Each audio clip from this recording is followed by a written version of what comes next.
দেশ উন্নত করতে সবচেয়ে বেশি প্রয়োজন সরকারের শাসন।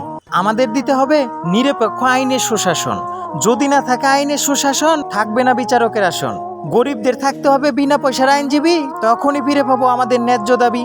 বিচারকের থাকবে না কোনো রাজনৈতিক চাপ, অন্যায়কারীরা তখনই বলবে এ তো সন্ত্রাসীর বাপ, আর করা যাবে না সমাজে পাপ।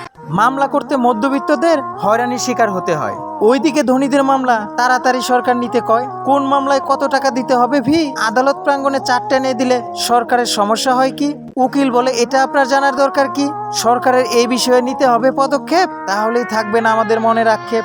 উকিল সাহেব আমাদের সাথে করে চিটার বাটপারি, মিথ্যা আশ্বাস দিয়ে বলে মামলার সুখবর আসছে খুব তাড়াতাড়ি। এটাই হচ্ছে উকিল সাহেবের আসল রহস্যের মায়াবড়ি। মায়াবড়ি রয়েছে সংক্ষিপ্ত আরেক লিস্ট, তারা হচ্ছে আমাদের দেশের গুটি কয়েক পুলিশ। পুলিশকে স্পটে নিতে হলে দিতে হয় টাকা, সব শেষ করে আমাদের চলে যেতে হয় ঢাকা। সৎ মানুষ আদালত প্রাঙ্গণে হবে সম্মানিত, অসৎ মানুষ আদালত প্রাঙ্গণে সবার সামনে করতে হবে অসম্মানিত। অন্যায়কারী 2 মাসের ভিতরে পেতে হবে তার শাস্তি, অন্যায়কারীর সামনেই আমরা সবাই মিলে করবো আনন্দ উল্লাস মাস্তি। দেশের সকল আইনজীবী পুলিশে এক নয়, সৎ মহৎ দেশপ্রেমিক আইনজীবী এবং পুলিশের কথাও মানুষ গর্ব করে কয়।